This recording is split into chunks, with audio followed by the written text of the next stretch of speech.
blokade dari obstacle bangunan yang menghalangi propagasinya. Itu kira-kira hubungan antara gamma yang paling kiri dengan gamma yang paling kanan. Oke. Nah, sekarang gambar yang tengah apa? Saya jelaskan lagi. Gambar yang tengah itu kita meninjaunya adalah kalau kita mengirimkan satu sinyal dari sini, katakanlah supaya mudah membayangkan sinyalnya berupa sinyal impas gitu ya. Satu pulsa digital misalnya dengan lebar pita yang atau dengan lebar pulsa yang sangat cepat, yang sangat sempit maksud saya, maka pulsa itu akan mengalami transmisi ke berbagai macam arah dan dari semua pantulan gedung ini akan sampai di receiver, maka satu pulsa yang dikirim dari BTS sampainya di antena penerima di sini akan mengalami banyak pulsa yang disebabkan oleh pantulan-pantulan dari objek-objek sekitar. Itu yang terjadi pada propagasi yang mengalami proses multipath. Ya, nah, sekarang kita akan masuk ke karakterisasi atau pengamatan sifat-sifat dari sinyal dalam skala kecil, artinya kita akan mengamati bagaimana sifat-sifat sinyal yang berfluktuasi secara cepat ini. Gitu. Dan juga sinyal yang akan mengalami delay spread seperti ini. Itu yang akan kita bahas sekarang ini. Ya. Ya.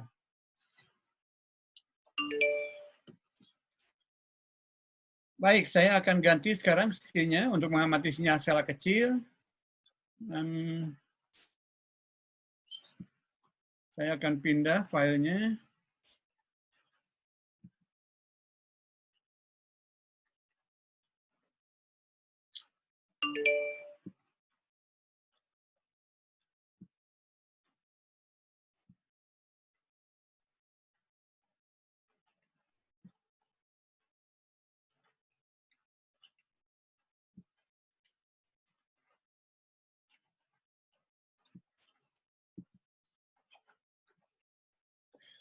Kok nggak bisa pindah ya, sebentar. User.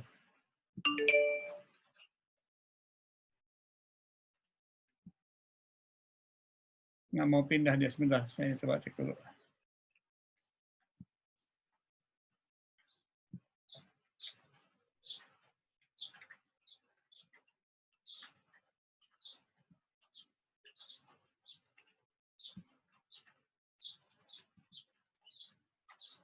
Baik, saya sudah bisa sekarang masukin untuk yang skala kecil. Jadi kita mulai saja dari pengertian-pengertian dasar ya dalam supaya kita lebih bisa cepat menangkap tentang karakteristik dari sinyal yang kita tangkap dalam skala kecil atau small scale propagation. Saya akan mulai dari kenapa kita perlu memahami karakteristik dari sinyal propagasi dalam skala kecil. Di sini kalau dilihat adalah alasannya itu adalah pertama untuk memfasilitasi konstruksi dari signal yang akan dikirimkan. Jadi dalam transmisi melalui medium udara itu yang sudah lazim kita kenal adalah bahwa sinyal harus dimodulasi kan ya.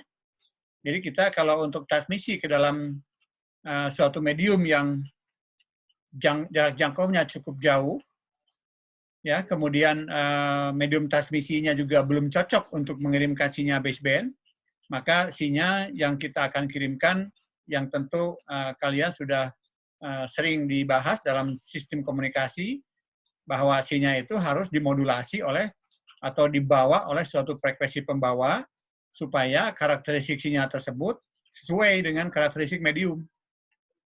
Kalau sinyal yang kita kirimkan berupa sinyal dasar, sinyal baseband, langsung kita hubungkan ke antena, dikirimkan ke medium udara, maka dia tidak akan cocok dengan medium udara, sehingga sinyal tidak akan terkirimkan. Itu sinyal yang harus disesuaikan dengan kondisi medium. Nah, bagaimana kalau sinyalnya sekarang mengalami fluktuasi? Sinyal yang fluktuasi itu artinya nanti begitu sampai di penerima, maka si receiver akan kesulitan untuk melakukan demodulasi.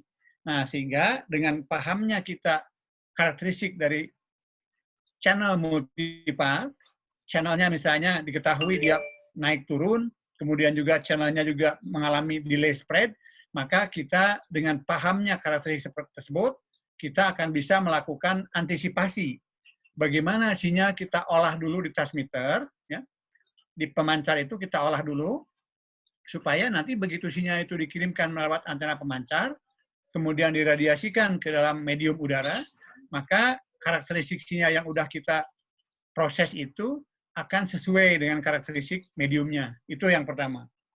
Kemudian yang kedua, di sini untuk mengembangkan transmission secara cerdas atau smart transmission, atau juga untuk dikembangkan suatu sistem penerima juga yang cerdas. Nah, ini nanti dalam teknik telekomunikasi kita biasa dengan istilah pengolahan sinyal di bagian transmitter, apakah itu dibuat suatu teknik pengkodean, misalnya channel coding atau source coding misalnya, ya, atau juga istilah misalkan kita menggunakan teknik nantinya untuk yang zaman sekarang banyak dibicarakan di teknologi yang mutakhir, pakai massive MIMO misalnya, ya, kemudian pakai teknologi OFDM misalnya, atau pakai CDMA misalnya. Nah, itu semua dilatar belakangi oleh kebutuhan supaya sinyal yang akan kita kirimkan lewat medium yang mengalami lintasan jamak atau mengalami multipath itu bisa diantisipasi, jangan sampai rusak di jalan sehingga tidak terdeteksi di receiver-nya. Gitu. Yang ketiga, dalam komunikasi yang multi-user, nah multi-user itu kan ya tentu komunikasi sekarang kita pasti menggunakan teknik multi-user. Dulu misalkan kalau hanya untuk mengirimkan telex, point to point, misalkan satu orang pemancar, atau misalnya akan mengirimkan satu message misalkan dari satu kota ke kota lain, hanya untuk keperluan tertentu, itu kan single user ya. Satu user misalnya, biasanya dulu di zaman awal-awal itu untuk keperluan militer misalnya, instruksi dari komandan misalkan di headquarter, di pusat pengendalian, di pusat kontrol, akan mengirimkan message misalkan ke seluruh daerah, itu sifatnya kan point to point, dan hanya single user begitu. Nah, komunikasi kan multi-user. Multi-user artinya satu channel itu akan digunakan untuk banyak user. Nah, dengan adanya channelnya bersifat karakteristiknya bersifat multipath misalnya. Nah, sehingga selain dari mengatur supaya sinyalnya bisa sesuai dengan kondisi channel, kita juga harus mengatur bagaimana kalau banyak orang yang secara simultaneous menggunakan channel yang sama. Bagaimana membaginya gitu. Nah, itu kita harus tahu bagaimana karakteristik dari channel tersebut supaya pembagian dari channel itu kepada user-user yang akan menggunakan secara simultaneous itu bisa dengan efektif dan efisien. Itu yang dimaksudkan dengan keperluan yang ketiga ini. Ya. Kemudian yang keempat, ini dalam sistem seluler, cakupan dari suatu layanan area atau signal coverage harus dihitung secara secukupnya. Di sini ada istilahnya to be computed as just necessary, ya. Dalam kurung di sini excess power will create interference. Ini kalau saya ingatkan kembali kepada mahasiswa di bab sebelum masuk ke propagasi, kita sudah membahas konsep seluler, di mana salah satu aspek yang penting dalam konsep seluler itu, sinyal yang dipancarkan dalam satu sel itu akan digunakan kembali atau akan di-reuse pada sel yang lain yang sudah cukup jauh lokasinya. Saya tes, suara saya masih kedengaran jelas? Masih, Pak. Masih jelas ya? Ya, jadi ini penting sekali ini. Kenapa kita harus punya pemahaman yang baik kepada karakteristik channel skala kecil? Karena apa?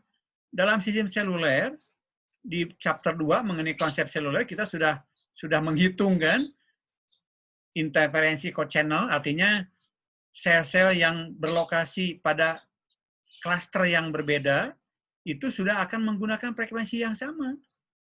Nah, sehingga waktu kita akan menghitung kualitas sinyal yang akan kita gunakan di sel yang co-channel tersebut, kita kan indikator untuk mengukurnya pakai kuantitas rasio dari signal terhadap interference kan, yang biasa kita tuliskan sebagai C to E rasio, gitu. carrier to interference ratio atau S2E, signal to interference ratio. Nah, ini juga sama begitu. Jadi kalau kita tidak mengerti tentang kondisi channel, nanti itu kita kan salah satu cara untuk mengatasi masalah fluktuasi dalam konsep teknik yang lama, yang paling mudah itu kita memberikan margin. Jadi kita naikkan saja daya pancarnya gitu. Supaya sinyal yang fluktuasi di ujung receiver di ujung sana menjadi lebih tinggi daripada sebelumnya. Nah, itu suatu teknik yang bisa saja dilakukan, tapi itu teknik yang tidak cerdas. Karena kalau kita mengatasi fluktuasi channel akibat dari multipath dengan memberikan daya pancar yang lebih tinggi, dalam konteks sistem seluler, itu akan menimbulkan masalah baru, yaitu interferensi kepada sel-sel yang co-channel akan naik gitu. Ya, nah itu. Jadi itu untuk teknik yang bukan sistem seluler biasa kita lakukan. Untuk mengatasi sinyal fading itu, kasih aja fading margin, tambahkan, naikkan daya pancarnya. Nah, tapi untuk sistem seluler, bukan tidak boleh, itu tapi tidak cerdas. Gitu. Teknik yang lebih cerdas kita atasi dengan teknik lain. Salah satu contohnya nanti akan dibahas di bab yang bagian akhir dari bab ini, yaitu dengan cara misalnya mengatur daya pancarnya, atau menggunakan teknik-teknik yang lain yang tidak menimbulkan langsung efek interferensi kepada sel yang lain. Gitu. Ya, kemudian satu lagi, karakteristik channel skala kecil ini perlu diketahui dengan baik. Dalam sistem seluler juga ada kita masalah yang terkait dengan handover. Handover itu saya jelaskan sepintas bahwa kalau kita pindah dari satu sel ke sel yang lain, karena kita melakukan suatu proses komunikasi dalam keadaan bergerak, kalau misalnya gerakan kita cukup cepat, kemudian dimensi selnya juga tidak terlalu besar, maka sangat dimungkinkan bahwa selama kita melakukan koneksi, selama kita melakukan komunikasi, kita harus berpindah dari sel yang satu ke sel yang lain. Itu kita sebut sebagai handover atau handoff dalam istilah sistem seluler. Nah, itu handover juga harus ditangani dengan baik, karena kalau handover tidak diatur dengan optimal, maka sambungan komunikasi akan drop. Ya, itu hal-hal yang perlu diketahui. Kenapa kita harus secara benar, secara baik untuk mengetahui karakteristik dari channel ini. Baik, itu sebagai introduction kepada pengamatan karakteristik dari channel yang ada multipath. Dalam hal ini kita tinjaunya secara skala kecil. Nah, beberapa slide kemudian saya mengingatkan lagi untuk mahasiswa yang tentu ini sudah harus diketahui sebelumnya.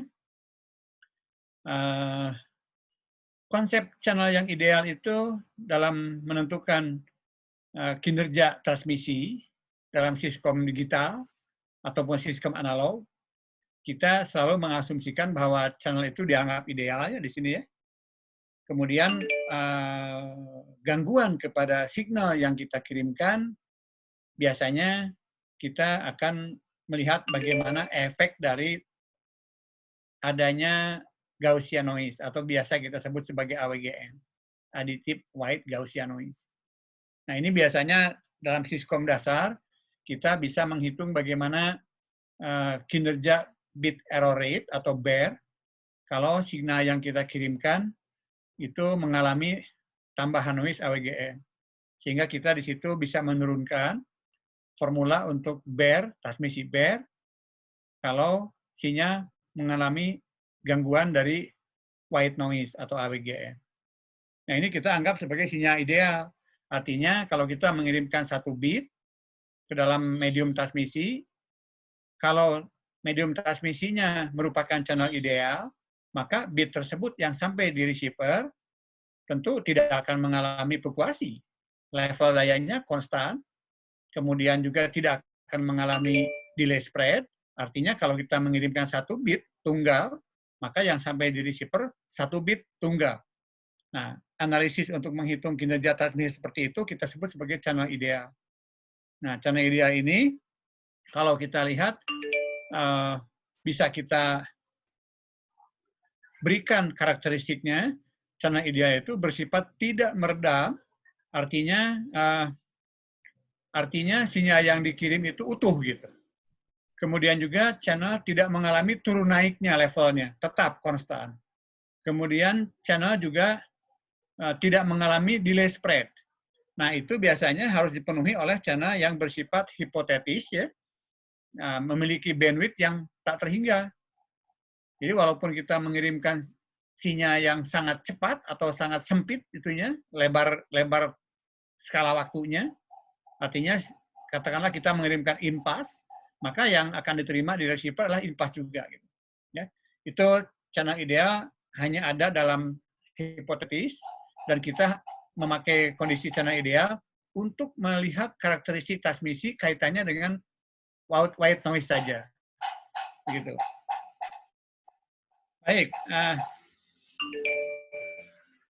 Kemudian kita lihat juga sekarang, kita bicara channel fisik ya. Kalau channel fisik itu, sebelum kita masuk ke channel medium udara, kita biasa channel fisik itu berupa kabel. Ya. Apakah kabelnya kabel twisted pair, misalkan satu pasang kabel, atau kita menggunakan koaksial, atau menggunakan mungkin yang lebih lebar bandwidth-nya, bumbung gelombang, atau yang paling lebar bandwidth-nya kita menggunakan serat optik misalnya. Nah, channel fisik itu berbeda dengan channel ideal, karena channel fisik bagaimanapun bagusnya, dia mempunyai dua sifat yang berbeda dengan channel ideal. Dalam hal channel fisik pasti dia punya keterbatasan bandwidth. Artinya dia punya bandwidth tentu berbeda-beda ya. Kabel sepasang twisted pair misalkan bandwidth-nya sempit, kemudian kabel koaksial bandwidth-nya lebih lebar, bumbung gelombang lebih lebar lagi, serat optik lebih lebar lagi. Tapi bagaimanapun bagusnya, kabel serat fisik punya limitasi dalam hal bandwidth. Limitasi yang kedua untuk saluran fisik adalah dia punya efek kepada meredam signal. Artinya kalau kabel itu dipakai untuk mengirimkan signal, misalkan 1 watt di bagian pengirim, maka sinyal yang sampai di bagian penerima, apalagi kalau cukup jauh transmisinya, sinyal akan mengalami redaman. Nah, dua hal itu tentu harus kita pahami sebagai sifat-sifat dari kabel yang atau sifat-sifat dari medium yang bersifat fisik, ya. Itu. Nah, yang akan kita hadapi sekarang adalah channel yang fisik tapi bukan berupa kabel. Kita akan melihat sifat-sifat karakteristik dari channel yang bersifat udara, kemudian transmisi signal dari antena pemancar ke antena penerima juga akan mengalami banyak lintasan yang terhalang oleh berbagai macam objek, ya, akan dipantulkan, akan scatter, akan difraksi, akan diserap juga oleh medium. Nah, sehingga kalau dibandingkan dengan channel ideal, sangat jauh karakteristiknya. Dibandingkan dengan channel fisik pun yang berupa kabel juga sangat jauh karakteristiknya. Maksudnya sangat jauh itu lebih buruk begitu. Kalau dilihat dari sisi sifat-sifat bagaimana channel itu mentransmisikan atau dilewati oleh signal yang akan kita kirimkan. Ya, gitu. Baik, nah beberapa slide berikutnya saya mengingatkan juga kita sudah belajar dalam sistem komunikasi pengolahan sinyal digital ataupun pengolahan sinyal analog ya. Kita sudah belajar bagaimana transformasi Fourier. Kalau kita misalnya di sini punya signal berbentuk kotak seperti ini, dengan ini sumbu datanya sumbu waktu ya. Kalau sinyal ini lebar berarti dia sinyal itu lambat gitu. Nah, kalau sinyal yang lambat atau skala waktunya ini lebar, ya, maka kalau kita lakukan transformasi Fourier, kita mengubah sinyal dalam skala waktu atau dalam time domain waktu, menjadi sinyal yang digambarkan dalam domain frekuensi. Nah, ini kira-kira yang paling atas, gambarnya seperti ini. Nah, saya ingin menunjukkan bahwa bagaimana kalau sinyal itu dipersempit dalam skala waktu. Artinya, sinyal digital ini berupa pulsa yang sempit. mendekati impas gitu. Nah, kita tahu juga kalau ini diubah dari domain waktu ke domain frekuensi, maka sinyal yang sempit dalam domain waktu akan menunjukkan spektrum atau domain frekuensi yang lebar bandwidth-nya. Kita tahu dalam rangkaian listrik, sinyal impas itu lebar skala waktunya mendekati 0, sehingga kalau ditransformasikan secara Fourier untuk ke domain frekuensi, dia menunjukkan spektrum yang sangat lebar, yang ya secara matematik tak berhingga lebarnya kalau sinyalnya berupa impas. Nah, kemudian yang ketiga juga dalam hal ini bentuk sinyalnya. Nah, sinyal yang membentuk suatu filter digital, ya, mudah-mudahan Anda sudah mengerti dalam pengolahan sinyal digital. Ada satu chapter yang membahas filter digital, di mana signal itu bukan berbentuk kotak seperti ini, brick wall seperti ini, tapi sinyal berbentuk suatu fungsi, biasanya sync function, ya, fungsi tertentu yang sinyalnya berbentuk seperti ini. Nah, ini modifikasi atau pemosesan sinyal dari bentuk kotak digital menjadi bentuk sync function seperti ini, kalau dimasukkan ke dalam suatu Fourier transform, maka ini akan memadatkan spektrum ke tengah gitu. Artinya sinyal yang berbentuk sync function seperti ini dengan lebar skala waktu yang sama, dia akan menempati spektrum yang lebih sempit gitu. Ini juga merupakan salah satu topik yang diberikan pada kuliah digital signal processing. Ya. Saya ulang lagi supaya Anda paham nanti bagaimana kita mengolah sinyal untuk menyesuaikannya dengan karakteristik channelnya, mediumnya. Baik, nah ini ya, kita sekarang lanjutkan. Masalah yang kita hadapi pada kanal jaringan akses di sini,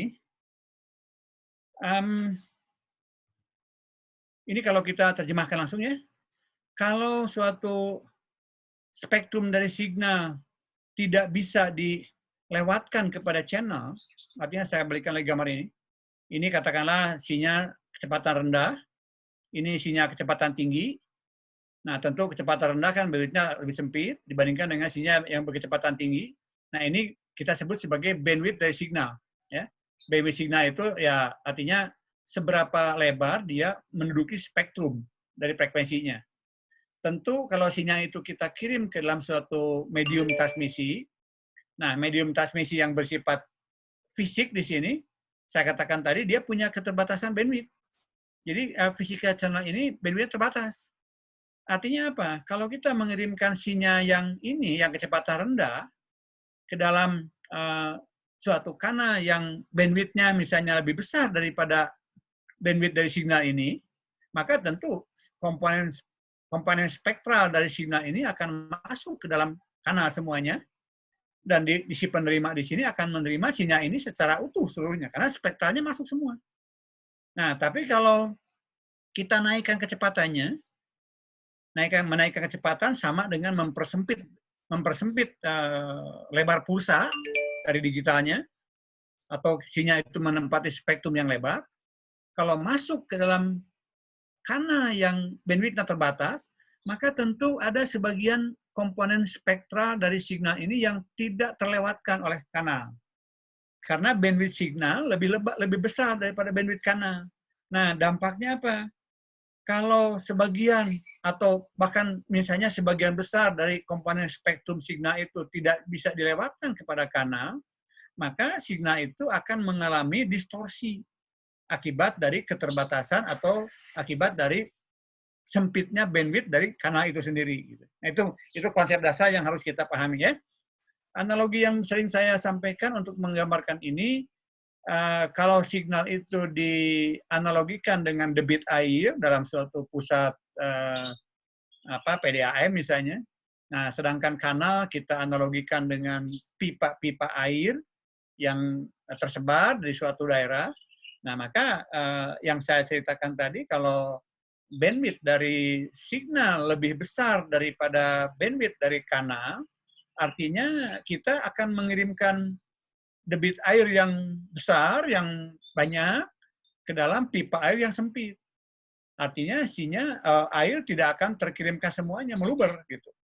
Nah, sama dalam konsep signal dilihat dari sisi spektra frekuensinya, sinyal yang lebar, bandwidth-nya atau kecepatan datanya tinggi, masuk ke dalam kanal yang sempit, tentu dia akan mengalami distorsi karena apa? Ya, tidak semua komponen spektra signal masuk ke dalam kanal gitu. Itu yang terjadi ya. Nah, untuk hal itu kita harus melakukan hal-hal yang akan kita bahas di bab selanjutnya nanti, yaitu kita menggunakan teknik-teknik untuk mengatasi keterbatasan itu. Nah, ini diantaranya kalau signal yang mengalami distorsi yang cukup serius, itu biasanya selain dari akibat fluktuasi, akibat keterbatasan bandwidth, juga akibat terjadinya delay spread, yang tadi saya tunjukkan di awal. Kalau delay spread nanti teknik mitigasinya atau teknik pengobatannya juga beda lagi. Itu kira-kira sebagai introduction bagaimana atau kenapa kita perlu memahami karakteristik dari kanal secara baik supaya kita bisa melakukan ini. Jadi kalau kita bicara sekarang misalkan ada massive MIMO, ada OFDM, kemudian ada NOMA dan sebagainya, itu semua teknologi-teknologi itu semua di-develop atau dikembangkan untuk mengatasi karakteristik channel transmisi yang mengalami multipath yang dampaknya kepada transmisinya sangat merusak, sangat harmful gitu, sangat jelek kepada proses transmisi signal. Itu yang terjadi ya. Baik, saya gambarkan sekarang. Jadi ini kembali lagi ke kita akan mengamati di daerah mana gitu ya. Kalau kita gambarkan komunikasi nirkabel itu, sekarang ada user di ujung sini, kemudian dia akan di-handle oleh satu base station. Nah, kemudian dari base station itu akan dikirimkan ke atau interkoneksi dengan network di atasnya, yang biasa kita sebut sebagai jaringan inti atau core network. Gitu. Nah, masalah kita ada di sini. Masalah kita ada di sini, yang biasa kita sebut sebagai air interface, ya, atau last mile connection dalam nirkabel. Di sini aja kita masalahnya. Karena kalau sudah ditangkap oleh BTS akan menyalurkan signal ke arah core network-nya, ini udah tidak berhadapan dengan bagaimana transmisi di sini. Dia biasanya ini sudah menggunakan strat optik, atau walaupun masih menggunakan transmisi radio, ini udah link microwave gitu, pakai antena parabola yang tentu tidak ada multipath lagi di sini. Biasanya kalau pakai parabola, biasanya ini udah dalam ketinggian tower tertentu, kemudian di ujung receiver-nya juga towernya juga tinggi, sehingga di sini udah tidak ada lagi istilah terjadinya multipath di sini. Kita fokus yang di sini aja. Oke, ini gambarnya diulang ya. Kita sekarang akan melihat delay spread sekarang.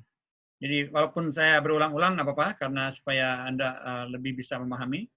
Jadi delay spread itu digambarkan seperti ini. Ya. Ini dalam buku-buku referensi kita membacanya sebagai multipath power delay profile. Jadi ada profil delay spread di sini akibat dari lintasan yang banyak. Gitu. Nah ini juga harus kita pahami dengan benar. Ya. Ini masalah free space loss, kemudian refleksi, difraksi, scattering, saya ambil kembali dari file yang sudah kita bahas di skala besar ya. Karena tadi saya katakan sinyal delay spread maupun fluktuasi tidak terpisahkan antara skala besar dan skala kecil. Yang membedakan hanya kita peninjauannya aja. Apakah kita akan melihat secara skala besar dalam arti kata gerakan dari receiver itu dalam jangkauan area yang luas, atau kita melihat skala kecil kalau kita melihat pergerakan dari user itu dalam beberapa panjang gelombang, gitu ya. Jadi masalah ini. Nah ini efek dari propagasi multipath, skala besar, skala kecil. Kemudian dalam skala besar ada cara untuk menghitung seberapa banyak sinyal itu mengalami redaman. Kemudian redaman ditafsirkan kepada path loss eksponen atau gradient atau path loss slope ya. Kemudian yang kita pakai juga lebih banyak mengandalkan rumusan hasil prediksi yang kita sebut sebagai empiris ya. Nah, kemudian yang skala kecil sekarang kita akan lihat di sini bagaimana sinyal mengalami fluktuasi cepat. Kemudian juga ada time dispersif akibat dari delay spread. Nah, yang tadi saya mungkin belum singgung, ingat kalau kita juga menggunakan komunikasi dalam kondisi bergerak, kita juga akan mengalami Doppler ya. Doppler itu perubahan frekuensi pembawa yang diakibatkan akibat dari pergerakan dari receiver-nya begitu. Ini sejak SMP kita sudah diperkenalkan. Kalau tidak salah waktu SMP contoh yang dalam buku yang dipakai menjelaskan efek Doppler itu kalau dua buah kereta api saling berpapasan, yang satu misalkan menuju ke selatan, yang satu menuju ke utara, kalau kedua kereta itu membangkitkan fluid yang frekuensinya sama, maka dirasakan oleh salah satu yang mendengarkan, frekuensi itu akan berubah. Ya, berubahnya tergantung gerakannya. Kalau mereka saling mendekat, maka frekuensi akan berubah ke arah yang lebih rendah. Sedangkan kalau gerakannya mengarah kepada yang berjauhan, saling menjauh, maka frekuensi akan bergerak kepada frekuensi yang lebih tinggi. Sama dalam gelombang elektromagnetik juga kalau ada gerakan akan mengalami Doppler. Nah, itu hal seperti itu harus dipahami supaya. Nah, kenapa Doppler juga menjadi masalah dalam komunikasi? Ingat dalam komunikasi nirkabel yang menggunakan modulator, ya, si receiver itu ketika menangkap signal, dia harus membangkitkan frekuensi pembawa untuk melakukan proses demodulasi. Ya, jadi kalau kita kan frekuensi pembawa fungsinya hanya untuk menyesuaikan dengan kondisi medium kan. Begitu sinyalnya ditangkap di penerima, frekuensi pembawa kan dibuang. Yang diambil hanya sinyalnya saja. Nah, proses membuang frekuensi pembawa itu kita sebut sebagai proses demodulasi, di mana tekniknya, caranya apa? Kita dengan melakukan mixer, kan? Artinya kita membangkitkan frekuensi pembawa di receiver, kemudian kita melakukan mixing. Nanti dibuang saja frekuensi pembawanya. Nah, kalau dalam kondisi komunikasinya bergerak, maka frekuensi pembawa yang diterima dari medium transmisi oleh receiver itu bergeser akibat dari gerakan Doppler. Maka akibat dari pergeseran itu, receiver akan kesulitan. Ya, berapa frekuensi yang mesti dibangkitkan untuk melakukan proses demodulasi. Nah, itu jadi masalah juga ya dalam ini. Ya mungkin kalau Dopplernya tidak terlalu jauh, bergesernya tidak terlalu sulit. Tapi kalau kita bicara sekarang di teknologi yang mutakhir kan, gerakan-gerakan seperti kecepatan kereta api high speed train gitu kan, atau nanti ke depan misalkan pesawat terbang juga akan melakukan komunikasi langsung misalnya. Nah, itu Doppler frekuensinya cukup tinggi itu. Nah, hal seperti itu kita harus pahami ya. Baik.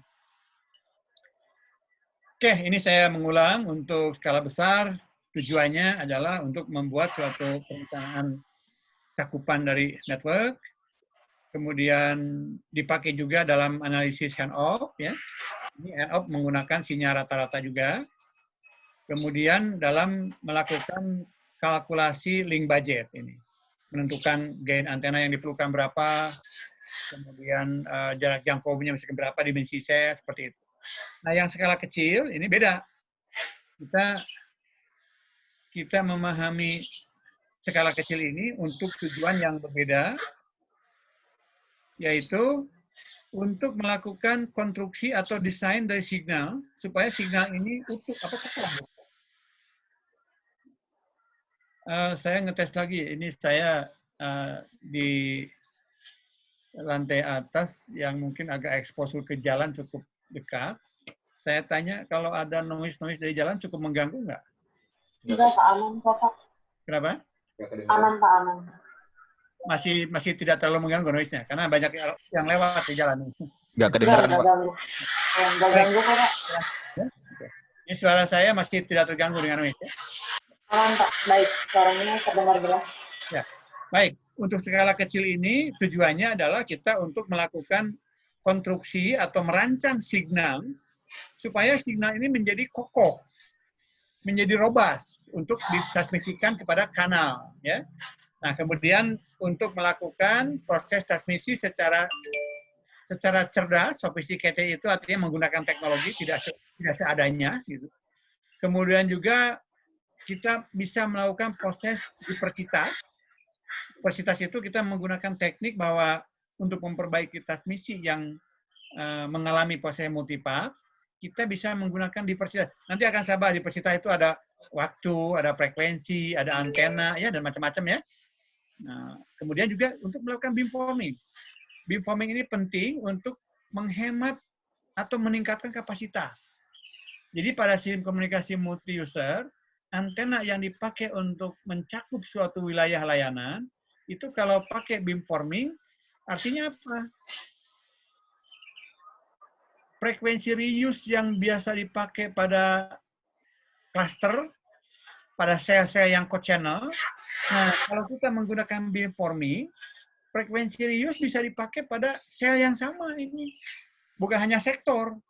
Jadi frekuensi-frekuensi nanti akan bisa dipakai, dibedakannya bukan oleh sel, oleh area, tapi dibedakannya oleh antena, beamnya. Jadi kalau misalkan ada satu beam mengarah ke utara, misalnya contohnya ya, beam antena mengarah ke utara, misalnya, beamnya, lebar beamnya hanya 30 derajat misalnya. Bisa memberi layanan kepada 100 orang. Gitu. Nah, di daerah utara. Artinya apa?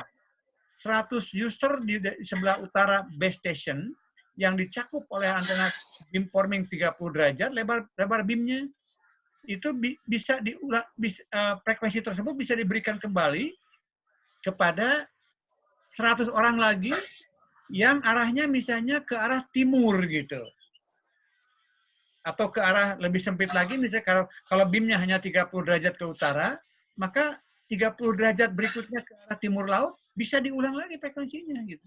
Jadi beamforming itu bisa dijadikan juga sebagai satu teknik untuk split cell. Ya kan, teknik untuk sektorisasi, itu kan waktu di konsep seluler kita udah bahas, itu kan teknik splitting cell, teknik memisahkan sel untuk meningkatkan kapasitas. Nah, ini kalau kita mengerti channelnya yang terjadi seperti apa, bisa dipakai untuk menambah kapasitas dengan multi beam antena. Gitu. Ya, baik. Yang terakhir ini juga karakteristik dari sinyal skala kecil itu bisa untuk memperbaiki deteksi signal di receiver. Ya. Jadi signal yang diterima itu begitu ditangkap oleh antena, kita bisa olah ya menggunakan signal prosesing yang kita sebut sebagai receiver yang diberi kecerdasan atau smart receiver. Sama dengan yang di transmitter juga sama, bisa menggunakan teknik ekualisasi, kemudian diversitas, beamforming juga. Jadi beamforming itu bisa beamforming di bagian transmitternya, bisa juga beamforming di bagian receivernya, menangkapnya. Gitu. Ya baik, ini gambaran yang tadi diulang lagi ya. Kenapa saya ulang-ulang supaya kita bisa ingat lebih lama gitu. Mana yang disebut dengan skala kecil fading atau signal fluktuasi cepat, mana yang disebut dengan signal large scale fading atau fluktuasi lambat. Fluktuasi cepat ya, langsung biasa disebut dengan fading. Nah, fluktuasi lambat sebetulnya ada istilah yaitu shadowing sebetulnya. Efek shadowing ya. Ini. Ya. Baik, nah sekarang kita lihat untuk yang skala kecil, ada dua istilah yang harus kita bedakan di sini. Kita akan bicara nanti, terjemahannya mungkin saya lebih nyaman pakai istilah bahasa Inggris ya, supaya langsung tidak menimbulkan salah interpretasi. Jadi yang dimaksud dengan multipart fading pada skala kecil itu, signal akan mengalami dua peristiwa yang akan memperburuk kondisinya, yaitu akan mengalami time spreading of signal. Nah, time spreading of signal ini ada satu buah signal, kalau dalam digital dianggap sebagai satu bit, akan mengalami spreading secara waktu. Jadi satu signal yang dikirimkan akan mengalami banyak signal yang diterima. Gitu. Itu efek dari intersymbol interference. Nah, yang kedua, istilah time varying channel. Nah,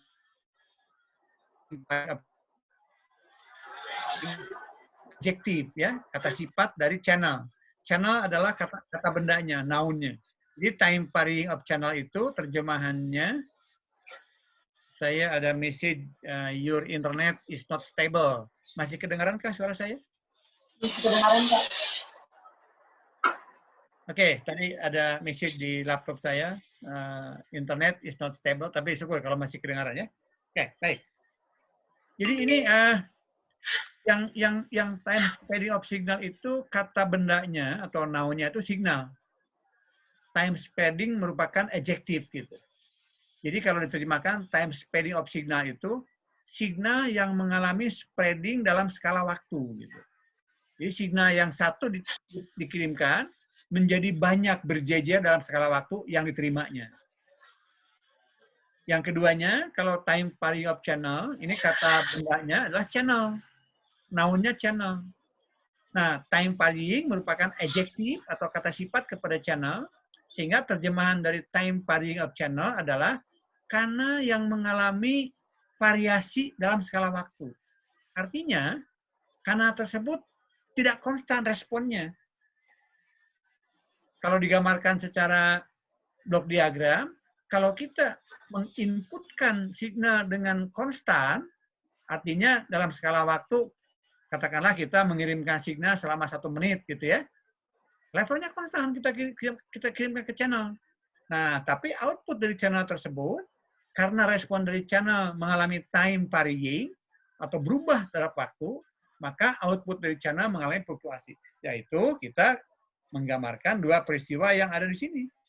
Ini sebagai time spreading of signal, signalnya mengalami time spreading, kemudian yang ini channel yang mengalami fluktuasi. Ya otomatis kalau channel yang mengalami fluktuasi, kalau kita inputkan signal yang konstan, maka outputnya akan mengikuti fluktuasi akibat dari channel ini. Nah, ya. Jadi ini pelan-pelan saya menjelaskan hal yang penting dikuasai, dipahami secara pelan-pelan.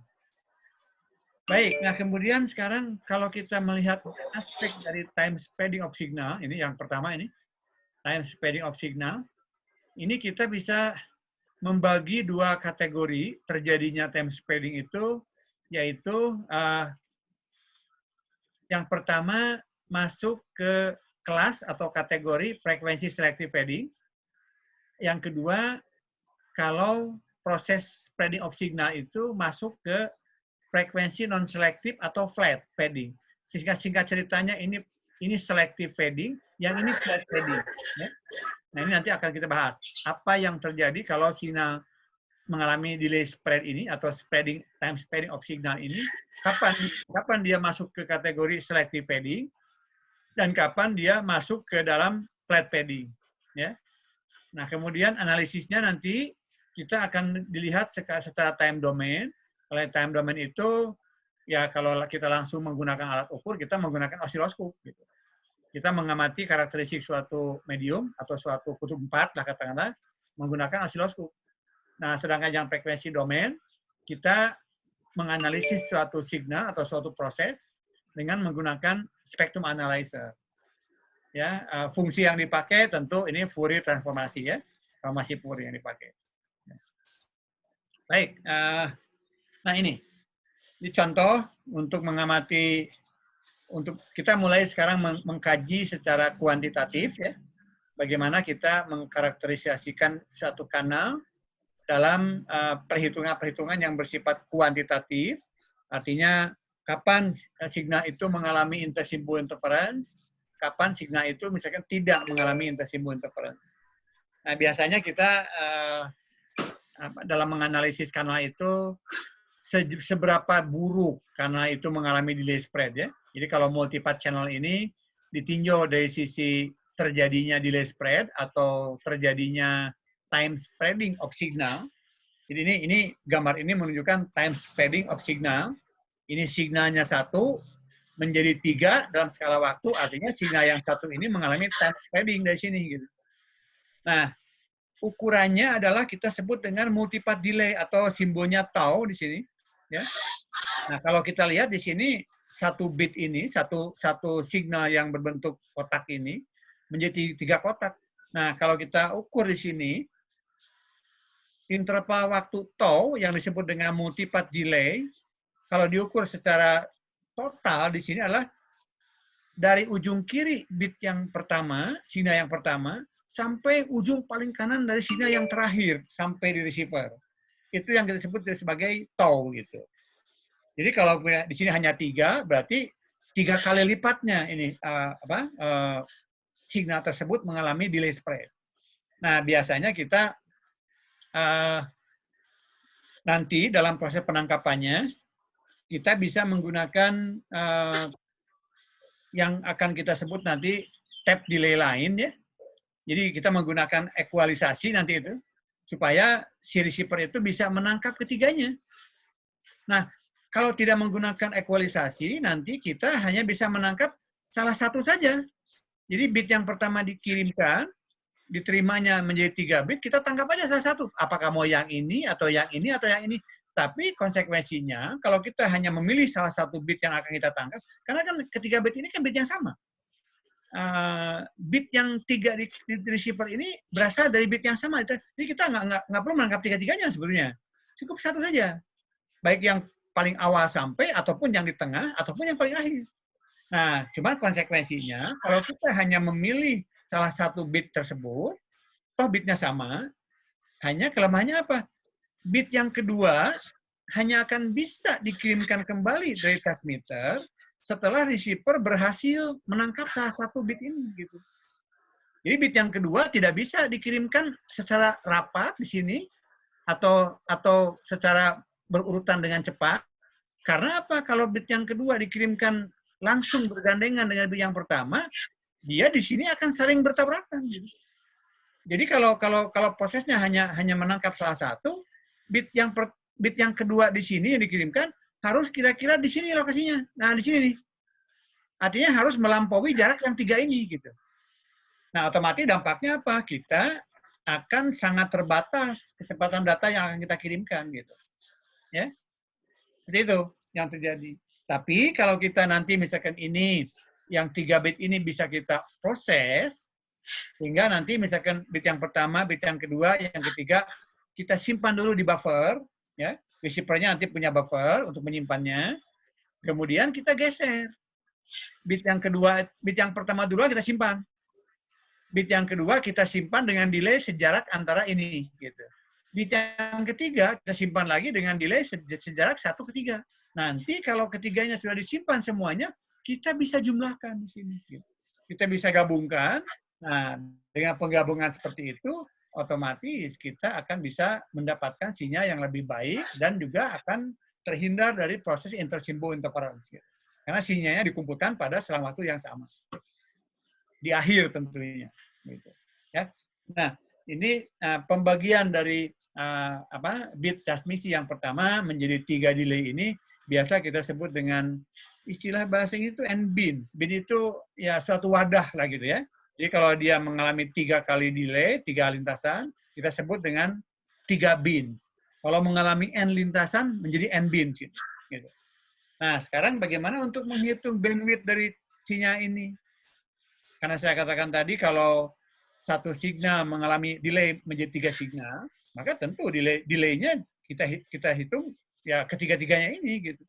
Nah, lalu bagaimana menghitung bandwidth-nya? Bandwidth-nya di sini, signal itu dikatakan bandwidth tertingginya adalah 1 dibagi 2 kali delta tau, gitu.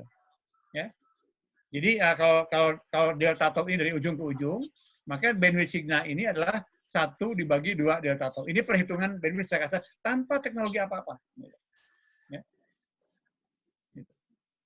Nah, sehingga tafsirannya kepada sistem receiver nanti, di sini kita bisa lihat, kalau bandwidth dari signal itu lebih kecil daripada bandwidth channel, ya, maka multipart ini bisa dipisahkan, bisa di resolve istilahnya, di resolve ya, dipisahkan. Gitu. Nah, tapi kalau bandwidth dari signal ini yang dihitung dari 1 dibagi 2 delta tau lebih besar daripada bandwidth channel, akan kembali kepada melimpahnya spektrum nanti. Jadi kalau bandwidth signal lebih besar daripada bandwidth channel, spektrum dari signal tidak akan tertampung oleh channel. Nah, ini dampaknya apa? Spektrum signal akan meluber, tidak akan terkirim semuanya kepada kanal. Dampaknya apa? Yang 3 ini tidak akan bisa dipisahkan atau tidak bisa di-resolve, istilah bahasa Inggrisnya. Gitu. Ya, itu. Ini untuk melihat bagaimana sekarang untuk melihat kapan dia signal itu mengalami delay spread yang cukup panjang, kapan dia mengalami delay spread yang cukup sempit, itu ada di sini. Kalau Anda masuk ke literatur di Google juga bisa dicari ya. Di sini dibedakan untuk simulation dari indoor radio channel impulse response. Ini SIRCHIM namanya. Kemudian ada lagi untuk yang outdoor ya di macrocell itu karakterisasi dari kanal ini adalah simulation of mobile radio channel impulse response. Jadi yang satu ini tidak ada kata-kata indoor, yang satu ada kata-kata indoornya gitu. Ya, ini untuk melihat secara eksperimentasi, secara percobaan di lapangan gitu, untuk melihat seperti apa sifat-sifat dari delay spread ini. Gitu. Ya. Nah, di sini ada contoh di sini untuk supaya kita mulai terbiasa dengan kuantitatif. Kalau saya langsung bayang bahasa Indonesia aja karena soalnya saya ambil dari literatur bahasa Inggris, tapi ini sama ini. Jadi mode channel yang SMR CHIM ataupun yang SIR CHIM, yang ini ya. Ini yang indoor itu SIR CHIM, kemudian yang outdoor itu SMR CHIM ini. Nah, di sini disebutkan bahwa pada daerah urban, pada daerah microcell, dan pada propagasi indoor ini. Indoor itu berarti yang ini. Indoor itu berarti yang SIR CHIM ini. Yang SIRCIM. Ya. Oke. Ini memiliki maksimum access delay masing-masing 96 mikrosecond, 5 mikrosecond, dan 50 nanosecond. Nah, kalau kita lihat ini tiga daerah ini, di urban ini delay-nya cukup lebar, 96 mikrosecond. Kemudian di daerah microcell, 5 mikrosecond. Nah, kemudian di daerah propagasi indoor, 50 nanosecond, cukup sempit gitu. Nah, kalau jumlah lintasan yang akan kita modelkan dalam hasil eksperimen ini, tadi kan saya katakan ini dalam contoh yang sebelumnya kan hanya digambarkan 3 kan N-nya kan. Nah, ini hanya untuk supaya memperjelas saja situasi gitu. Dalam kenyataannya hasil pengukuran ini nilai N ini bisa 20, bisa 40 karena kan tergantung jumlah pemantau kan.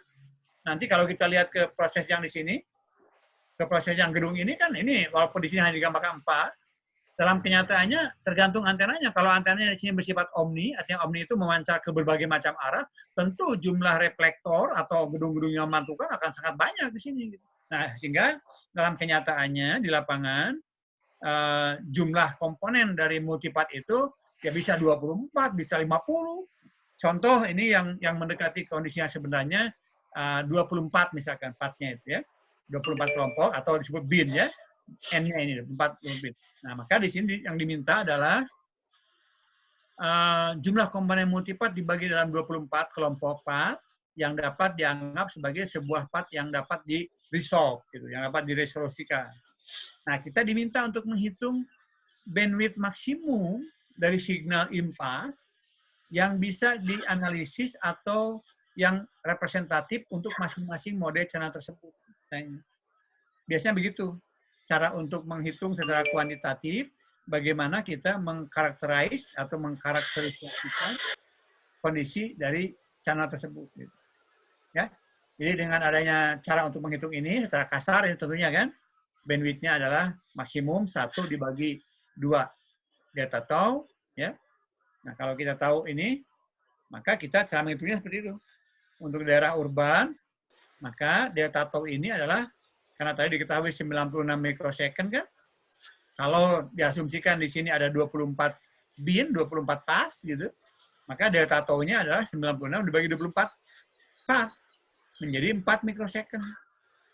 Nah, sehingga signal bandwidth-nya dihitung berdasarkan perhitungan kasar seperti ini, 1 dibagi 2 delta tau, maka bandwidth-nya tersebut adalah 1 dibagi 2 kali 4 mikrosecond. Ini kalau dihitung secara mikrosecond kan 10 pangkat min 6 kan? Jadi 1 dibagi 2 kali 4 kali 10 pangkat min 6, hasilnya adalah 0,125 kali 10 pangkat 6. Atau 10 pangkat 6 dalam konteks frekuensi adalah megahertz. Gitu. Ya. Itu saya hanya berikan contoh menghitung dari salah satu pertanyaan saja. Nah, untuk yang lainnya, microsay, indoor, dan seterusnya, silahkan coba exercise dengan cara yang sama. Pak, ya. Itu bandwidth passband apa baseband? Ini baseband. Oh. Basebandnya kita hitung. Jadi signalnya kita lihat. Kita gini. Jadi asumsi kita di sini signal di pemancar itu basebandnya kita kaji. Dalam transmisinya tentu dia diangkat oleh frekuensi pembawa. Tapi kan di receiver frekuensi pembawa kan dilepas lagi. Nah, asumsi kita di sini hanya melibatkan perhitungan dalam konteks level basebandnya, signal aslinya, sinyal digitalnya gitu. Kita tidak masuk kepada sinyal frekuensi carrier-nya, enggak. Gitu. Ya. Oke. Nah, ini gambaran yang hasil dari berbagai macam literatur ya. Untuk mengetahui kondisi dari delay spread yang terjadi dari hasil empiris, dari hasil pengukuran. Ini rata-rata kalau kita masuk ke daerah urban, dimanapun adanya, mungkin ya artinya secara ya bisa tidak persis. Urban misalkan di tempat yang yang betul-betul metropolitan area, misalkan akan berbeda dengan urban yang sifatnya agak-agak kota-kota pinggiran, misalkan bisa terjadi. Tapi secara umum, secara kasar di sini kalau dibagi daerah urban itu pada frekuensi 800 sampai 900 MHz, ini delay spread-nya itu nilai RMS-nya ya. Nilai RMS-nya itu antara 30 sampai 110 mikrosecond. Kemudian hasil empiris pengukuran literatur di daerah suburban pada frekuensi 800-900 MHz ini teknologi yang pertama dulu, yang AMPS, termasuk juga GSM generasi awal. GSM band rendah, karena GSM kan ada di band rendah, ada di band tinggi kan, yang di band tinggi 1,8, 1,7 GHz. Nah, ini yang di band rendah, suburban, di sekitar 200 sampai 350 nanosecond. Kemudian di indoor di sini, kalau frekuensinya di frekuensi band rendah, delay spread-nya itu antara 50 sampai 100 nanosecond. Kemudian hasil pengukuran di indoor, tentu indoor itu kan kenapa dia sempit ya? Kenapa dia delay spread-nya kecil? Karena indoor kan jarak dekat tentunya. Pantulannya itu cenderung agak homogen gitu ya, mungkin dipantulkan oleh dinding, dipantulkan oleh lemari, begitu kan. Kalau di indoor kan biasanya objek-objeknya kan tidak terlalu berjauhan, sehingga delay spread-nya juga cukup menempati rentang yang sempit, begitu, 50 sampai 100 nanosecond. Pada frekuensi yang lebih tinggi di sini 1,5 sampai 1,8 GHz, itu dia menempati delay spread antara 20 sampai 100 nanosecond. Gitu. Baik, nah ini kalau saya halaman ini mungkin harus dijelaskan dengan detail, karena kalau saya kembalikan ke sini, nah menghitung bandwidth dari signal ini dengan cara menghitung maksimum access delay yang menggunakan rumus dari 1 dibagi 2 delta tau, ini kita betul-betul perhitungan yang akan menghasilkan kondisi yang sempurna. Artinya kalau kita dihitung dari ujung sampai ke ujung, ya, dari ujung bit yang pertama sampai di receiver sampai ke bit yang paling terakhir sampai di receiver, artinya berikutnya kan sudah tidak mungkin lagi ada. Nah, ini maksimum artinya. Bandwidth maksimum yang terjadi pada signal ini. Nah, sekarang kalau kita dalam kenyataan praktik di lapangan, untuk menghitung delay spread juga yang biasa dipakai itu, kalau Anda nanti cross-check dengan buku literatur, di buku Rapaport ya, nah, buku pegangan kuliah ini kan buku Rapaport, silahkan dicari untuk yang bab skala kecil propagasi. Nah, di sini kita harus paham tentang pengertian delay spread, nilai RMS-nya. Nanti akan saya tunjukkan bagaimana cara menghitung delay spread secara RMS. Sekali lagi saya katakan, ini yang ditunjukkan dalam gambar ini, kita menghitungnya delay spread dari kondisi maksimumnya. Artinya dari ujung ke ujung. Nah, yang biasa dipakai pada perhitungan untuk merancang konstruksi dari signal, kita akan melihat dari sisi RMS. Ya, untuk mengubah dari maksimum ke RMS tentu tergantung bentuknya seperti apa distribusinya. Kalau bentuknya misalkan berbentuk sinusoidal misalkan ya, untuk ubah dari maksimum ke RMS kan hasilnya ditunjukkan kan dengan 0,7 kan, atau akar 2 kan, seperakar 2 kan, ya. Nah itu yang biasa dipakai pada bentuk signal yang sinusoidal. Nah untuk signal yang mengalami spread seperti ini, cara menghitung RMS dari maksimumnya nanti akan saya tunjukkan. Nah ini ya, di sini ada caranya. Untuk menghitung misalkan ini ada 1 lintasan pertama, lintasan kedua, 3, 4, 5, ini ada 6 lintasan nih. Lintasan pertama kita normalisasi ke delay spread-nya 0 di sini. Artinya yang paling duluan datang dia tidak mengalami spread gitu. Yang berikutnya datang ada delay spread 10, yang berikutnya 20, terus sampai ke yang 50. Nah ini kan kalau dihitung maksimumnya, ini kalau delay spread maksimumnya ini 50 ini. 50 mikrosecond. Ya. Nah, tapi karena semakin delay spread yang semakin datangnya belakangan itu magnitude-nya mengecil, nah ini kan logikanya kenapa misalkan delay spread yang semakin lambat, semakin kecil, karena delay spread yang paling ujung itu akan dihasilkan dari pantulan yang jaraknya lebih jauh. Gitu. Jadi kalau kenapa ini mengecil, semakin jauh delay spread semakin mengecil? Karena kalau kita lihat di gambar di sini pantulan dari gedung, ya. Nah ini delay spread yang paling cepat kan ini yang paling pendek kan, yang langsung. Delay spread ini yang ini, sinyal ini. Ini dihasilkan oleh ini, yang LOS ini. Sedangkan delay spread yang paling jauh, yang paling kecil, ini mungkin dihasilkan oleh lintasan yang paling jauh. Karena kenapa kecil? Karena yang paling jauh redamannya pun paling besar kan. Signal diredam oleh jarak, begitu. Ya. Nah, sehingga untuk menghitung nilai RMS-nya, karena kontribusi dari sinyal-sinyal yang mengalami spread yang cukup jauh itu magnitude-nya semakin kecil, artinya apa? Semakin tidak signifikan pengaruhnya kepada interference.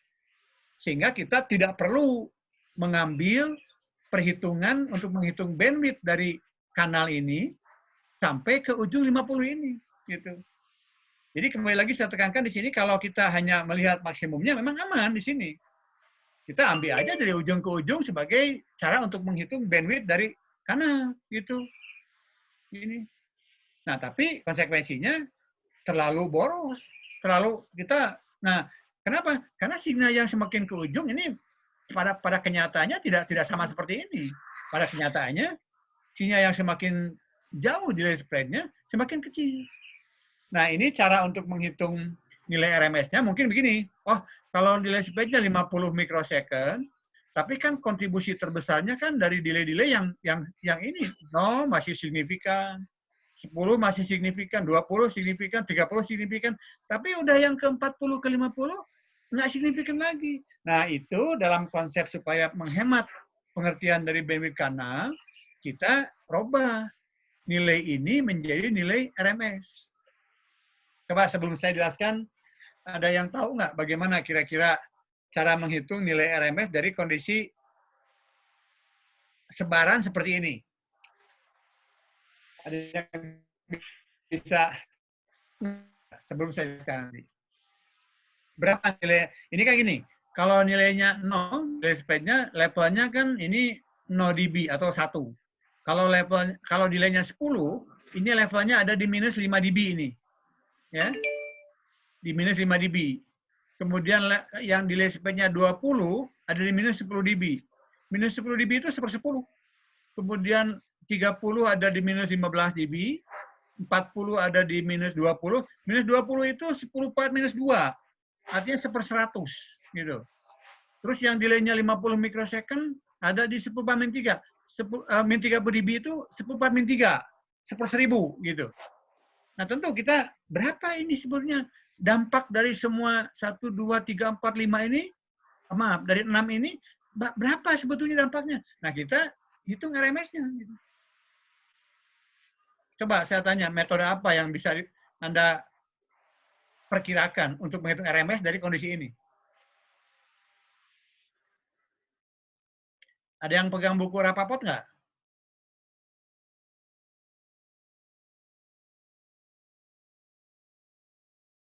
Baik, kalau gitu karena di sini saya sengaja kosongkan ya jawabannya ya. Saya akan switch dulu ke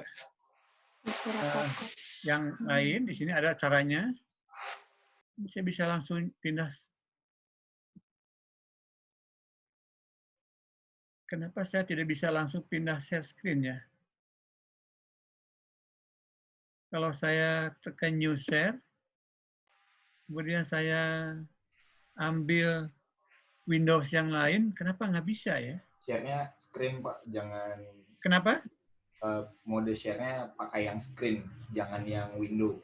Kalau window dia fokus di satu window aplikasi aja. Oh, Pak. begitu. Ya, kalau Jadi saya masuk ke new share gitu? Iya, boleh. Kemudian saya klik PPT yang saya ingin tampilkan, kok nggak bisa? Selalu lagi balik ke awal, kenapa ya? Tapi dimatiin dulu, Pak, share screen-nya. Oh, ini mati dulu, coba. Ulang aja. Oke, saya stop dulu. Saya ulang lagi dari share screen ya. Iya, Pak. Saya ambil yang ini sekarang. Tuh, kembali lagi ke situ. Padahal yang saya ambil sekarang. Mungkin yang diambil sebaiknya entire screen, Pak, yang entire screen itu. Oke. Saya coba ya. Stop dulu ini ya. Nah.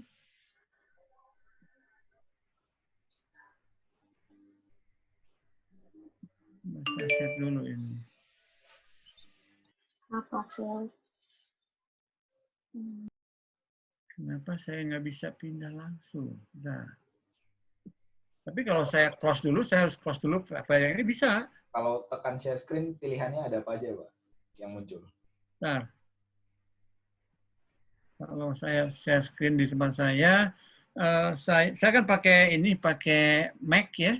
Begitu saya tekan share screen itu, di sini muncul kayak satu window besar, di mana di situ ada berbagai macam window yang sedang saya buka. Artinya multi window di sini. Nah, kalau saya klik 2 kali yang ada file PPT yang akan saya tampilkan, kembalinya ke awal lagi tadi, kenapa ya? Nah, iya, coba cari yang tulisannya ini, Pak, ada screen 1 atau entire screen atau segitu loh. Jangan fokus itunya di Oke, saya coba lagi sekarang. Open up screen.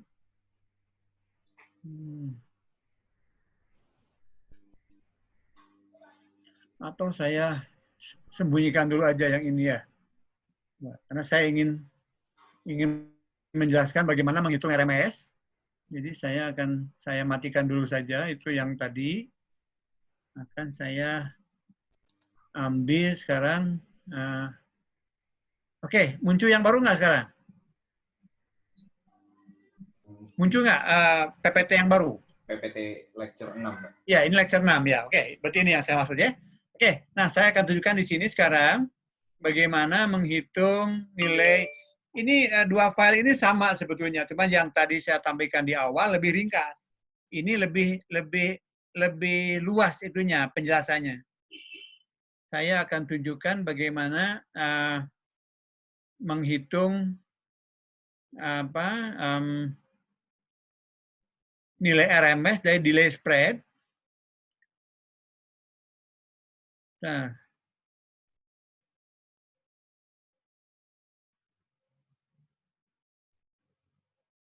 Nah ini, ya ini. Jadi untuk menghitung nilai RMS delay spread itu, kita di sini sama dengan kalau kita ingat waktu di TPB, waktu praktikum ya, kita kan punya data hasil pengukuran ya, variabel X dengan variabel Y. Nah di situ kita menggunakan metode, kalau tidak salah disebutnya apa ya, mengambil nilai rata-rata kuadrat atau least square, atau dengan kata lain kita bisa menghitung sigma. Menghitung sigma dari suatu variabel yang mengalami scatter, ya, mengalami deviasi dari si pengukuran. Nah ini RMS delay spread itu bisa dihitung dengan menggunakan formula ini, sigma dari tau, di mana tau itu adalah delay spread, yaitu caranya adalah menghitung. Pertama kita hitung rata-rata ya. Ini nilai tau pakai bar itu rata-rata. Cara menghitung rata-ratanya adalah power dari channel yang kita tunjukkan sebagai magnitude dari sumbu tegak dikalikan dengan nilai delay spread-nya, ya ini Kak menunjukkan jumlah ya, jumlah lintasan. Jadi kalau ada tadi 6 lintasan berarti K-nya 6 di sini. Nah, ini power yang pertama dikalikan dengan delay spread yang pertama. Kemudian power yang kedua dikalikan dengan delay spread yang kedua sampai 6 kali tadi itu. Nah, kemudian dibagi oleh jumlah powernya. Ini artinya kita menghitung nilai rata-rata dari delay spread. Nah, untuk menghasilkan nilai RMS-nya, kita bisa menghitung menggunakan metode LMS atau least mean square, yaitu rata-rata dari kuadrat dari delay spread dikurangi oleh kuadrat dari rata-rata. Ini sama seperti hanya kita menghitung standar deviasi dari suatu variabel. Ya, itu yang dipakai. Jadi kita menghitung RMS delay spread itu adalah sigma-nya. Artinya, kalau kita kembali ke gambar yang sama dengan yang tadi, di gambar yang tadi, contohnya begini. Saya menggunakan file yang berbeda dengan yang tadi.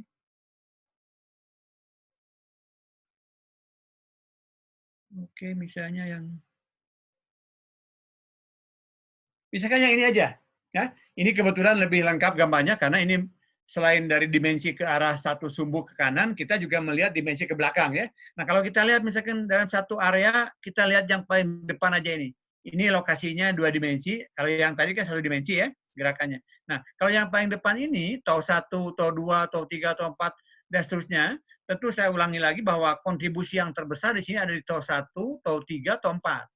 Sedangkan tau yang berikutnya di sini, yang N-2, N-1, ini tidak signifikan. Nah, tentu untuk menghitung RMS di sini, caranya adalah kita mengalihkan power dari setiap delay ini dengan nilai delaynya untuk mendapatkan rata-ratanya berapa gitu. Nah, kemudian kita menghitung kuadrat dari masing-masing ini. Nah, sehingga kalau kita pakai formula yang biasa kita pakai dalam menghitung standar deviasi, yang tadi saya tunjukkan, maka kita akan bisa mendapatkan nilai RMS dari delay spread yang ini, gitu. Ya, tentu ini nilainya kan akan berada di antara nilai rata-rata dan nilai maksimumnya di situ. Itu yang terjadi ya. Oke, jadi saya akan kembali lagi ke screen yang tadi sekarang.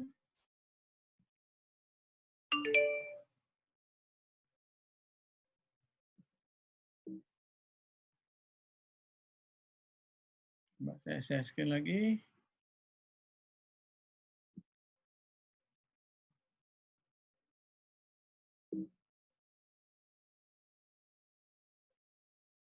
Baik.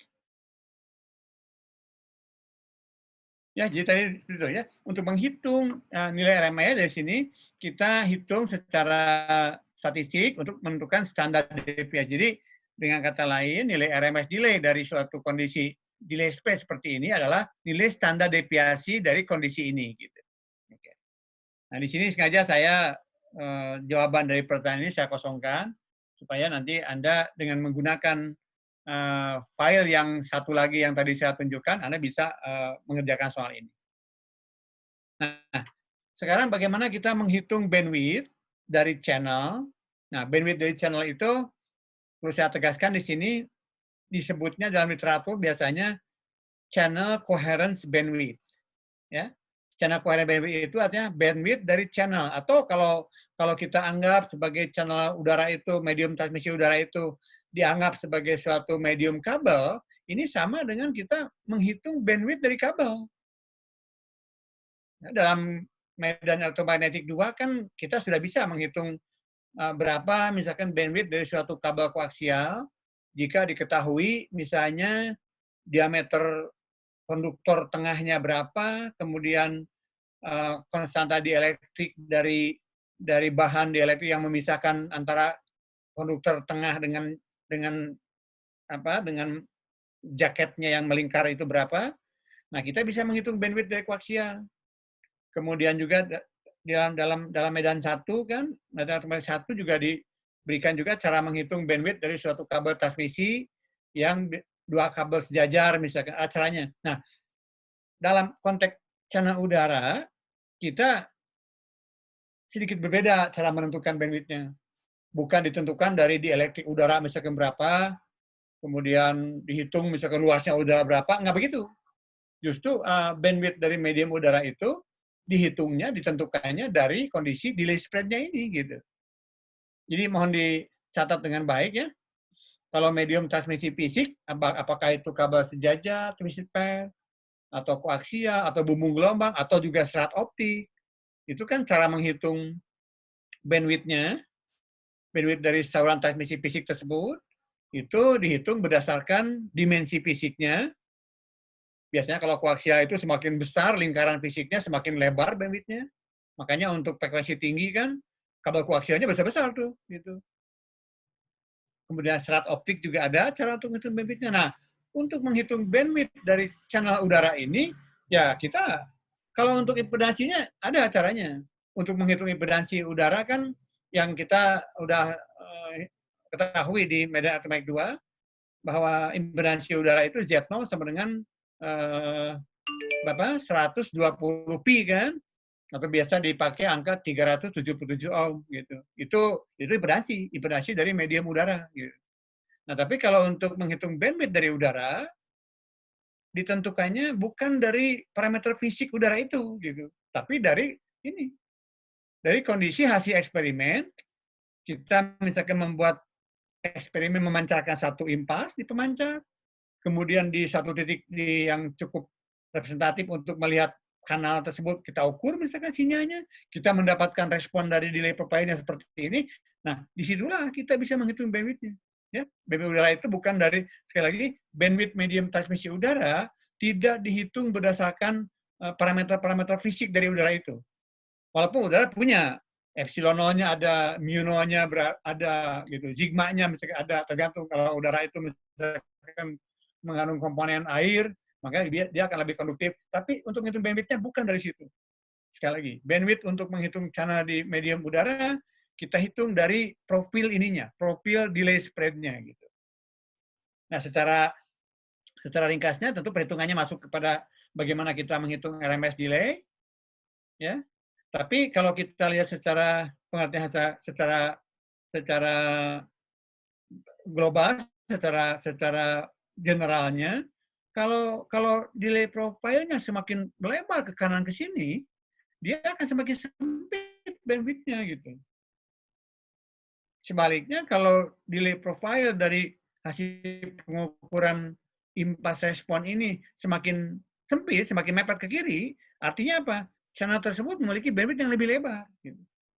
Karena apa? Bandwidth itu dihitung dalam hertz, sedangkan delay profile dihitung dalam waktu ini, mikrosecond atau nanosecond.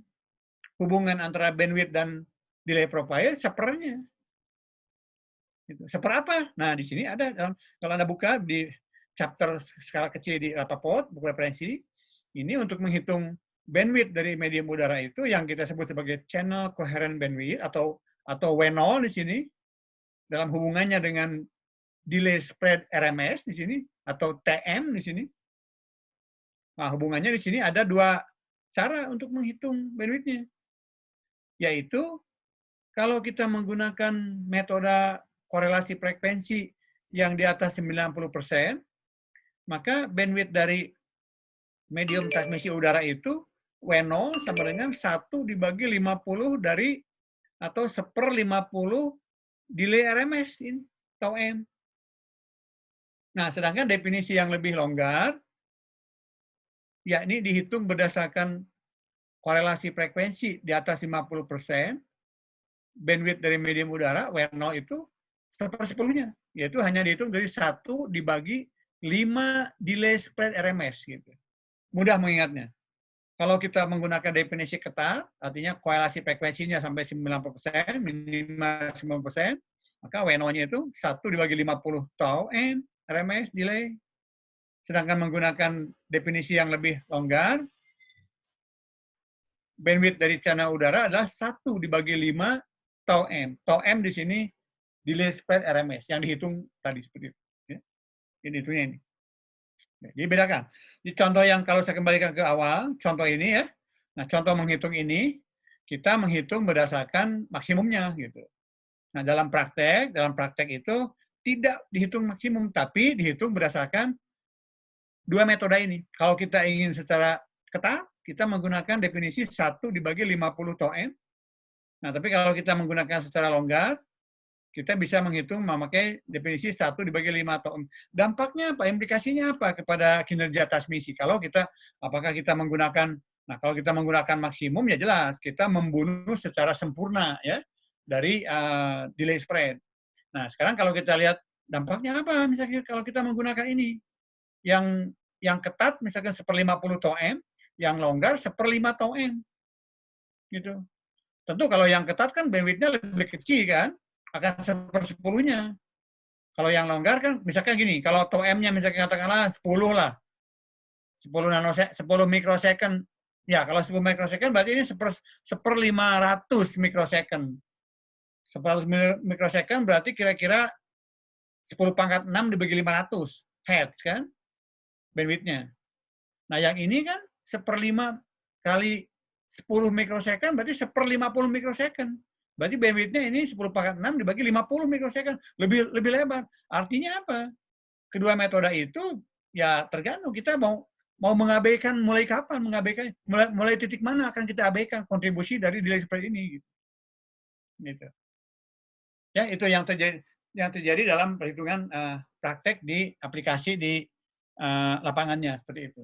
Yang paling banyak dipakai memang 90% ya. Jadi tidak mengambil maksimumnya supaya tidak terlalu boros, tapi restriksi atau nilai akurasi yang dipakai biasanya yang paling banyak itu 90%. Makanya untuk exercise kalian nanti kalau akan mencoba latihan untuk menghitung bandwidth dari kanal, ini contoh ini, hitung RMS delay spread dari channel yang memiliki power delay seperti ini. Nah, Anda masih bisa menghitung. Bagaimana menghitung ini? Refer kepada file PPT yang tadi saya tunjukkan, ya, yang cara menghitungnya. Nah, kemudian setelah Anda berhasil menghitung RMS delay spread, pertanyaan kedua adalah hitung channel coherent bandwidth dengan menggunakan rumusan 90% korelasi frekuensi. Berarti Anda diminta untuk menghitung ini. Pakai rumus yang ini, 1 dibagi 50 tau m. Gitu. Ya, pertanyaannya. Nah, pertanyaan terakhir, apakah channel tersebut bisa cocok untuk diterapkan pada teknologi GSM tanpa menggunakan equalizer? Nah, pertanyaan ini artinya begini, dengan kondisi kanal pengukuran seperti ini, nah, kita kan bisa menghitung tau m-nya berapa, kemudian kita menghitung bandwidth-nya, coherent bandwidth-nya berapa. Nah, pertanyaan yang berikutnya, apakah kanal tersebut cocok untuk aplikasi GSM tanpa menggunakan equalizer? Artinya apa? Kondisi kanal itu nggak diatasi gitu, dibiarkan aja gitu.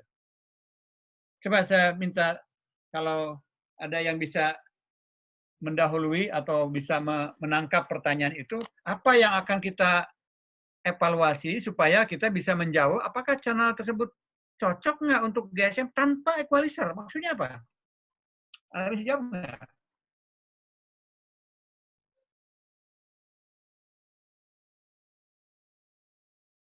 Kan dari perhitungan channel bandwidth kan kita punya angka. Misalkan nanti contohnya katakanlah dari bandwidth channel itu didapatkan misalnya katakanlah mendapatkan hasil bandwidth-nya itu ya misalkan 500 kHz misalnya.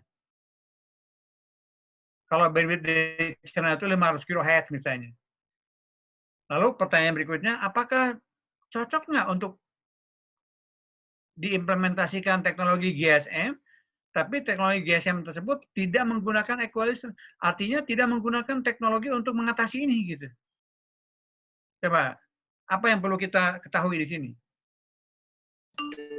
Cari bandwidth dari delay spread-nya, Pak. Ya, misalnya saya menghitung bandwidth dari delay spread-nya itu 500 kHz. Bagaimana Anda menjawab pertanyaan terakhir? Dibandingkan sama bandwidth sinyal GSM, Pak, apakah lebih besar atau lebih kecil? Ya, betul. Jadi ini pertanyaan ini mengandung arti begitu. Kita harus menghitung bandwidth dari channel berdasarkan delay profile ini. Dan kita harus tahu bandwidth sinyal GSM itu berapa. Nah, bandwidth-nya GSM itu satu carrier atau satu modul transmitter itu 200 kHz gitu. Ya. Jadi 200 kHz satu transmitter GSM itu terdiri dari 8 orang user dalam satu modul transmitter. Karena di dalam GSM itu frekuensi carrier-nya dikonstruksikan memiliki bandwidth 200 kHz ya modulatornya.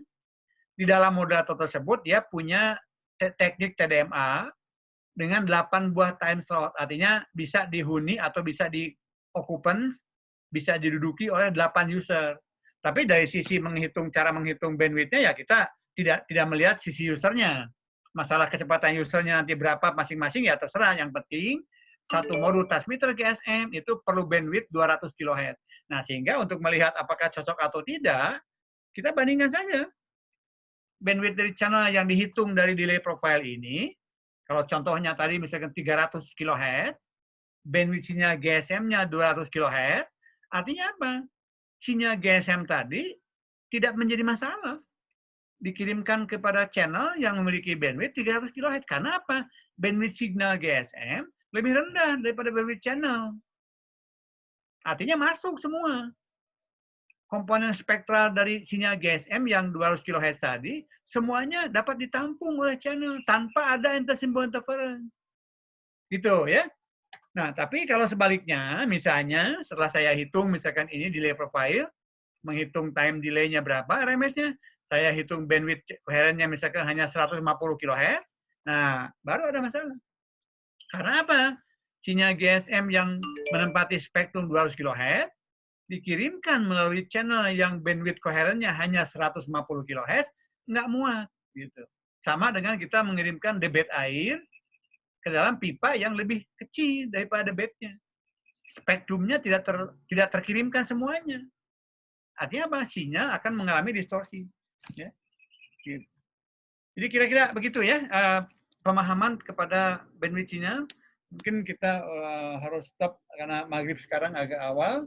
Tapi saya simpulkan dulu kuliah hari ini menyangkut peninjauan skala kecil dari transmisi yang melalui proses multipart propagasi. Dan kita di sini sudah sampai kepada menganalisis sifat-sifat dari kanal dari sisi time fluctuation sudah dijelaskan tadi, artinya kanalnya bersifat time varying. Kemudian yang kedua, signal akan mengalami delay spread atau time signal spreading, ya, time spreading of signal. Nah, yang time spreading of signal analisis secara contoh perhitungan kuantitatifnya ini, gitu ya. Sudah saya berikan contohnya. Kalau diberikan suatu hasil pengukuran delay spread seperti ini, kita harus bisa menghitung berapa delay spread RMS, kemudian berapa bandwidth dari channel. Kalau akan diaplikasikan teknologi tertentu yang memiliki bandwidth tertentu dari signalnya, ya kita hitung. Ya. Sinyal GSM itu 200 kHz. Nah, nanti kalau kita bagaimana kalau kita melihat kemungkinan aplikasi CDMA misalnya. Ingat, CDMA itu ada dua teknologi. CDMA yang narrowband, itu lebarnya 1,25 MHz. Kemudian ada CDMA yang dipakai pada UMTS, generasi ketiga, itu bandwidth-nya 5 MHz per channelnya. Nah, di sini harus hati-hati di sini nanti. Karena kalau kita menggunakan teknologi CDMA, bandwidth yang sempitnya itu udah 1,25 MHz, bandwidth yang wideband-nya 5 MHz. Nah, di situ kita akan menghadapi masalah yang harus betul-betul dipahami dengan baik. Gitu. Jadi sebetulnya kalau melihat karakter channel, GSM itu lebih memungkinkan gitu untuk tidak menggunakan teknologi yang terlalu canggih. Karena apa? GSM hanya menempati 200 kHz dan dalam kondisi-kondisi tertentu memungkinkan gitu. Kita mengalami kondisi channel yang bandwidth coherentnya lebih besar daripada bandwidth GSM itu. Ya. Baik, saya kira mungkin tutup aja kuliahnya. Tapi kalau masih ada yang mau bertanya, saya beri kesempatan 1-2 menit, silakan. Pak, izin bertanya sebentar. Silakan. Untuk yang rumus barusan Pak yang delay min yang di slide itu tuh power yang digunakan tuh boleh dalam dB atau harus dikonversikan dulu? Ya, sangat bagus pertanyaannya ya. Nah, rumus yang dipakai untuk menghitung delay spread itu rumusnya itu dalam kondisi power dalam skala yang biasa. Jadi rumusan yang menghitung standar deviasi atau RMS gitu, itu kita menghitung variabel yang dipakai pada rumusan itu variabel biasa. Jadi yang saya tekankan kemarin kenapa saya harus menghitung skala desibel ya, dBm atau dBwatt, itu hanya untuk kalau kita mengamati skala besar saja. Untuk yang skala besar karena kita mengetahui kondisi PDF-nya itu berbentuk PDF normal, hanya dalam bentuk logaritma desibel, jadi kita menggunakan skala dBm.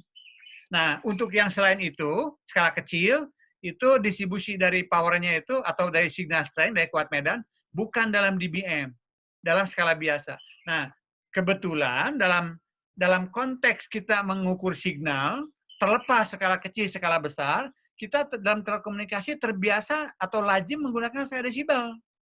Ya, artinya apa? Power di sini terpaksa kalau kita akan hitung masuk ke dalam rumus penghitung delay spread, kita harus konversikan dari desibel ke power dalam unit biasa, dalam unit watt gitu. Ya. Jadi ini kalau 0 dB berarti kan 10 pangkat 0 1 berarti kan. Kalau minus 10 dB berarti 10 pangkat minus 10. Ya. Maaf, 10 pangkat minus 10 bagi 10, 10 pangkat minus 1 gitu. Atau 1/10. Kalau yang minus 20 dB, berarti ini 10 pangkat minus 2. Yang 30 dB, 10 pangkat minus 3. Itu bagus Anda menanyakan supaya yang lain bisa mendengarkan. Nah, yang kedua, jangan lupa dalam menghitung RMS, ini yang walaupun dia 0, ya, walaupun dia nilainya 0 di sini, kontribusi ke pembilang kan jadi 0. Ya. Tadi kan untuk menghitung nilai rata-rata kan perkalian antara power dikalikan dengan delay, jumlahkan semuanya, dibagi oleh jumlah semua power kan. Nah, ingat, yang walaupun ini dikalikan dengan 0 akan menghasilkan 0, di pembilangnya 0, tapi di penyebutnya ada nih. Gitu. Jadi tiang yang pertama ini atau excess delay yang 0 ini merupakan signal yang datang paling duluan. Begitu kita akan menghitung delay spread, RMS, ini harus masuk. Jangan dianggap sebagai sumbu vertikal, ini jangan. Ini merupakan satu komponen signal ini. Artinya di pembilangnya memang 0, karena ini levelnya 0 dB itu kan 1, dikalikan dengan 0. Tapi kan di penyebut ada. Di penyebut ada sigma dari power kan. Masuk ini powernya gitu. Baik, saya kira itu ya. Masih ada yang lain? Mau tanya?